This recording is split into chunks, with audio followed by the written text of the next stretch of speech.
সুপ্রিয় শিক্ষার্থীবৃন্দ, সরকারি শহীদ সোহরাওয়ার্দী কলেজ ঢাকা কর্তৃক আয়োজিত অনলাইন ক্লাসে আমি অধ্যাপক মোহাম্মদ সাইফুল আলম নোমানী, রাষ্ট্রবিজ্ঞান বিভাগ, তোমাদের প্রত্যেককে স্বাগত জানাই।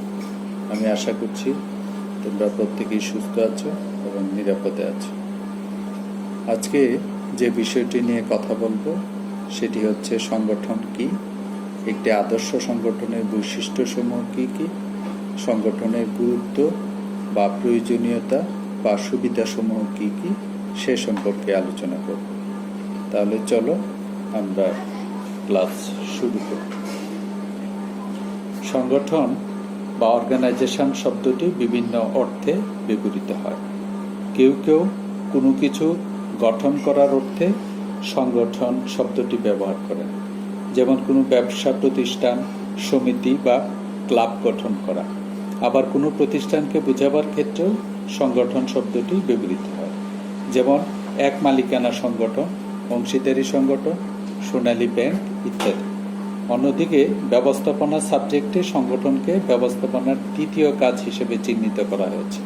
প্রত্যেকটি প্রতিষ্ঠানের পরিকল্পনা বাস্তবায়নের জন্য বিভিন্ন ধরনের বস্তুগত ও অবস্তুগত উপকরণের, যেমন মানুষ, কাঁচামাল, যন্ত্রপাতি, অর্থ ইত্যাদি প্রয়োজন হয়। এই উপকরণসমূহ যাতে সুষ্ঠুভাবে ব্যবহৃত হয় সেজন্য বিভিন্ন ধরনের কাজের দরকার হয়।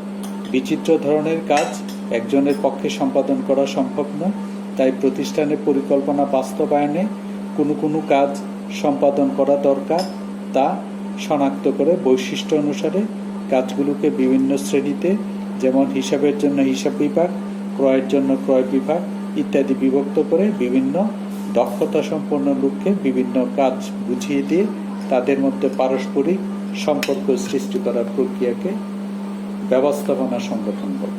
অর্থাৎ একটি প্রতিষ্ঠানের পরিচালক পর্ষদ থেকে শুরু করে সর্বনিম্ন পিয়ন পর্যন্ত যে কোনো কাজ, কে কোন কাজ করবে, একজন কর্মী আর একজন কর্মীর মধ্যে কি সম্পর্ক হবে, কার কতটুকু কর্তৃত্ব বা ক্ষমতা থাকবে, কার কাজের কি বৈশিষ্ট্য, কাজের বৈশিষ্ট্য অনুসারে কার কি পদ বা পদমর্যাদা হবে ইত্যাদি ব্যবস্থাপনা সংগঠনের মাধ্যমে নির্ধারণ করা হয়। কোনো সুনির্দিষ্ট লক্ষ্য অর্জনের উদ্দেশ্য সমষ্টিগত এবং সহযোগিতাপূর্ণ কর্মপ্রচেষ্টাই হচ্ছে প্রশাসন। তবে কাঙ্ক্ষিত লক্ষ্য অর্জনের জন্য অবশ্যই উক্ত জনসমষ্টিতে পূর্ব পরিকল্পনা অনুযায়ী সংগঠিত হতে হবে, অন্যথায় নানা প্রকার বিশৃঙ্খলা ও বিভ্রান্তি দেখা দিবে এবং সমগ্র কর্মপ্রচেষ্টায় ব্যর্থতায় পর্যবসিত হবে। সংগঠনের ধারণা সম্পর্কে বিভিন্ন লেখক বিভিন্নভাবে তাদের অভিমত ব্যক্ত করেছেন। এল.ডি. হোয়াইট বলেন, organisation is the arrangement of personnel for facilitating the accomplishment of some agreed purpose through allocation of functions and responsibilities. অর্থাৎ কার্যাবলী এবং দায়িত্ব বন্টনের মাধ্যমে কোনো সর্বসম্মত উদ্দেশ্য সাধনে সহায়তাকল্পে কর্মচারীদের সুবিন্যস্ত করার নামেই প্রশাসনিক সংগঠন। জেমস ডি মুনি তার দ্য প্রিন্সিপালস অফ অর্গানাইজেশন গ্রন্থে সংগঠনের ধারণা প্রসঙ্গে বলেন, organisation therefore refers to more limb, thus frame of the edifice. It refers to the complete body with all correlated functions. It refers to the functions of as they appear in lion, the very purpose and heartbeats. John Miriam Gauss তার the ইরোমেটিস of public administration গ্রন্থে বলেন, সংগঠন হচ্ছে কার্যাবলী এবং দায়িত্ব বন্টনের মাধ্যমে কতগুলি স্বীকৃত উদ্দেশ্য সাধনকল্পে কর্মচারী বর্গের সুবিন্যস্তকরণ। কোনো অভিন্ন কর্মে নিয়োজিত ব্যক্তি ও সমষ্টির প্রয়াস এবং ক্ষমতাকে সম্পর্কযুক্ত করাই এর কাজ, যাতে যারা সংগঠনের সাথে জড়িত আছে এবং যাদের উদ্দেশ্যে কাজটি সম্পাদিত হবে তাদের সন্তুষ্টি বিধান করা যায় এবং যাতে কোনো প্রকার বিঘ্ন না ঘটে। লুথার গুলিকের মতে, organisation is the formal structure of authority through which Work subdivisions are arranged, defined and coordination for the defined objective. অর্থাৎ সংগঠন হচ্ছে কর্তৃত্বের আইনগত কাঠামো, যার মাধ্যমে নির্দিষ্ট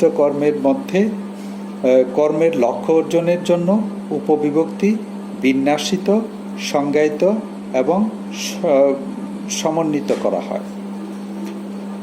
লুথার গুলিকের মতে সংগঠন হচ্ছে কর্তৃত্বের আইনগত কাঠামো, যার মাধ্যমে নির্দিষ্ট কর্মের লক্ষ্য অর্জনের জন্য উপবিভক্তি বিন্যাসিত ও সমন্বিত করা হয়।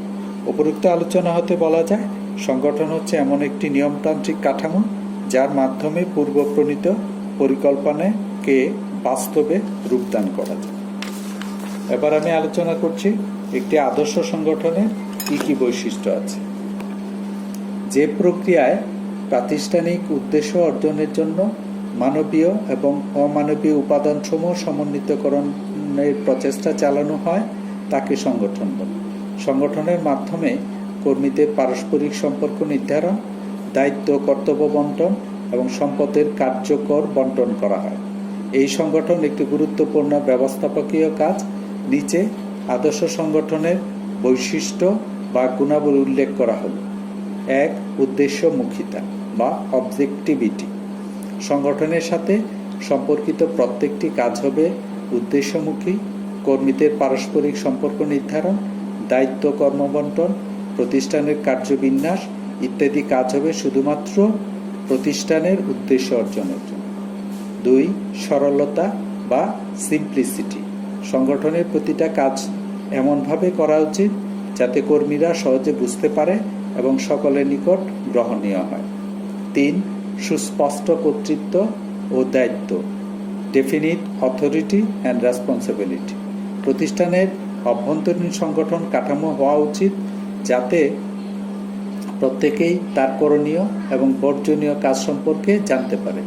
এর ফলে পারস্পরিক ভুল বুঝাবুঝির অবকাশ থাকে না। 4. ভারসাম্য প্রতিষ্ঠা বা ওয়েল ব্যালেন্সিং।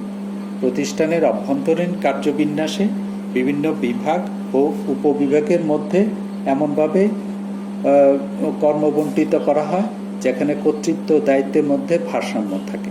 এর ফলে কেউ যেমন কর্মভারগ্রস্ত না হয়, তেমনি কেউ কর্মহীন না থাকে। 5.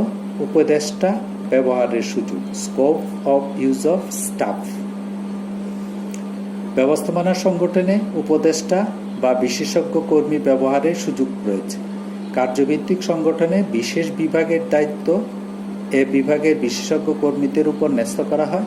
এছাড়া সরল রৈখিক ও উপদেষ্টা কর্মী সংগঠনে উপদেষ্টা কর্মীগণ নির্বাহীদেরকে পরামর্শ দিয়ে থাকে। 6. আদেশের ঐক্য বা ইউনিটি অফ কমান্ড। সাংগঠনিক শৃঙ্খলার জন্য আদেশের ঐক্য একান্ত প্রয়োজন। একজন অধস্তন কর্মী একই সময়ে একজন নির্বাহীর আদেশ পালন করবে। সংগঠনের পারস্পরিক অবস্থান ও সম্পর্ক নির্ধারণের মাধ্যমে আদেশের ঐক্য প্রতিষ্ঠিত হয়। 7. যোগাযোগ ও সহযোগিতা, কমিউনিকেশন অ্যান্ড কোঅপারেশন। উত্তম সংগঠন কাঠামোর পারস্পরিক যোগাযোগ ও সহযোগিতা অত্যন্ত গুরুত্বপূর্ণ। প্রতিষ্ঠানের উচ্চ স্তর হতে নিম্ন স্তর পর্যন্ত আধুনিক যোগাযোগ ব্যবস্থা গড়ে তোলা হয় এবং পারস্পরিক সহযোগিতা বৃদ্ধি পায়। 8. কাম্য ব্যবস্থাপনা পরিসর, অপটিমাম স্প্যান অফ ম্যানেজমেন্ট। একজন নির্বাহী যতজন কর্মীকে দক্ষতার সাথে পরিচালিত করতে পারবেন তাকে কাম্য ব্যবস্থাপনা পরিসর বলে। কাম্য ব্যবস্থাপনা পরিসর নির্বাহী ভেদে ভিন্ন ভিন্ন হতে পারে। ব্যবস্থাপনা সংগঠন এটা নির্ধারণ করে। 9. আনুগত্য ও শৃঙ্খলা, এস্টাবলিশিং লয়ালিটি অ্যান্ড অর্ডার। আদর্শ সংগঠন কাঠামো প্রত্যেক কর্মীর অবস্থান, দায়িত্ব কর্তব্য জবাবদিহিতা সুস্পষ্ট করে দেয়। ফলে প্রতিষ্ঠানের সর্বত্র আনুগত্য ও শৃঙ্খলা প্রতিষ্ঠিত হয়। 10. পরিবর্তনশীলতা, ফ্লেক্সিবিলিটি। পৃথিবীর সবকিছু প্রতিনিয়ত পরিবর্তিত হচ্ছে। ফলে সংগঠন কাঠামো পরিবেশ পরিস্থিতি অনুসারে পরিবর্তন হতে পারে। নতুন পরিস্থিতি উদ্ভব হলে নতুন করে কার্য বিভাজন, কর্তৃত্ব ও দায়িত্ব বন্টন, উপায় উপকরণ সংগ্রহ ও বিন্যাস করা হয়। একে নমনীয়তা বলে। উপরোক্ত আলোচনা শেষে আমরা বলতে পারি প্রতিষ্ঠানের উদ্দেশ্য অর্জনের নিমিত্তে একটি আদর্শ সংগঠনের এসব বৈশিষ্ট্য থাকা একান্ত প্রয়োজন, যেগুলির মাধ্যমে সংগঠন সুচারুরূপে পরিচালিত হয়ে তার লক্ষ্যে সে পৌঁছাতে পারে। এবারে আমি আলোচনা করছি সংগঠনের গুরুত্ব বা প্রয়োজনীয়তা কি বা সুবিধাসমূহ কি কি। সংগঠন ব্যবস্থাপনা কার্যক্রমের দ্বিতীয় ধাপ ব্যবস্থাপনা সংগঠনের উপাদানের বিভিন্ন উপকরণকে সুসমন্বিত করে প্রাতিষ্ঠানিক লক্ষ্য অর্জনের গতি ত্বরান্বিত করে। যদি সংগঠন কাঠামোতে উদ্দেশ্য অর্জনের উপযোগী করে সে অনুযায়ী কাজ ও উপকরণকে সংহত করা সম্ভবপর না হয়, তাহলে ব্যবস্থাপনা কখনোই তার লক্ষ্য অর্জন করতে পারবে না। ব্যবস্থাপনা কার্য সুষ্ঠু সম্পাদনের জন্য ব্যবস্থাপনা সংগঠন বা সংগঠন কাঠামোর যে প্রয়োজনীয়তা বা গুরুত্ব রয়েছে তা ক্রমান্বয়ে আমি উপস্থাপন করছি। 1. ব্যবস্থাপকীয় দক্ষতা বৃদ্ধি। উত্তম সংগঠনে সমজাতীয় কাজসমূহকে বিভিন্নভাবে বিভক্ত করে প্রত্যেক প্রকার কাজে যোগ্য ও অভিজ্ঞ ব্যক্তিকে নিয়োগ দেওয়া হয় এবং তাতে বিশেষজ্ঞতার উপর গুরুত্ব আরোপ করা হয় বলে ক্রমান্বয়ে কর্মী দক্ষতা বৃদ্ধি করতে সহায়তা করে।